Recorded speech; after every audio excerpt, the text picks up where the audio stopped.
Morning guys. Isang malamig na umaga ngayon sa Poland, araw ng linggo.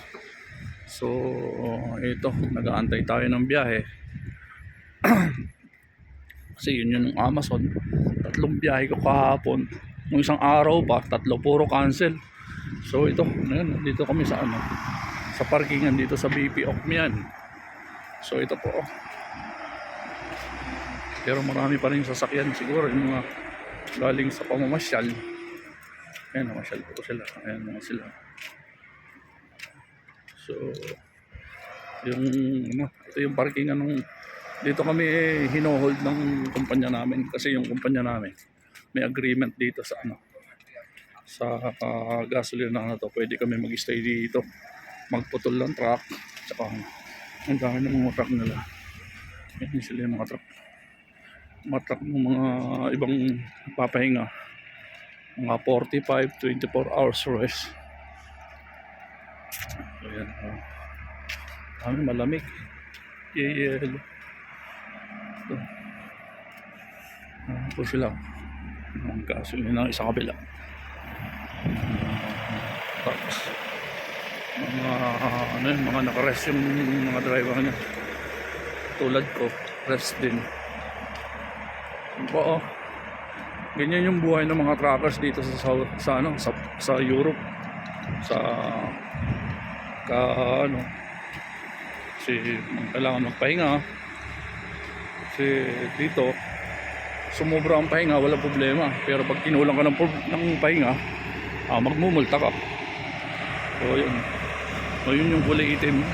Yun yung truck ng kasamahan ko, si Don Ramon. So sila, lamig. Yelo siya oh. Pero kahapon, yelo to kahapon. Inisprayan lang nung nagme-maintain dito. Inisprayan lang ng parang buhangin na may kasamang asin para matunaw. Madulas kasi yan pagka namumuti, tumigas. Ayan po, naputol pa sila oh. Ayan po.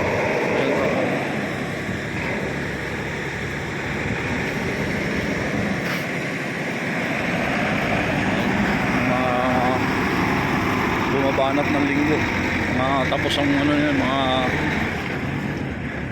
may oras yun, tumatakbo sila. Yun yung tandem na tinatawag. Dalawang klase kasi dito, tandem. Yun yung mga tandem. Tapos ito yung mga semi-trailer. Yan, semi-trailer ang tawag na doon sa mga trailer talaga sa atin sa Pilipinas. Yun sila, nakaputol mga rest. Yan, McDonald's. Yan po. So nag-uumpisa po tayong sa YouTube. So iniimbitahan ko po kayong lahat na mag-like at sana mag-subscribe sa aking bagong YouTube channel. At pipilitin kong may hatid sa inyong lahat yung mga pakikipagsapalaran natin dito sa Europe. So yung mga magagandang view, so i-ano ko sa YouTube ko para mapanood niyo. So sana suportahan niyo po ako. Salamat.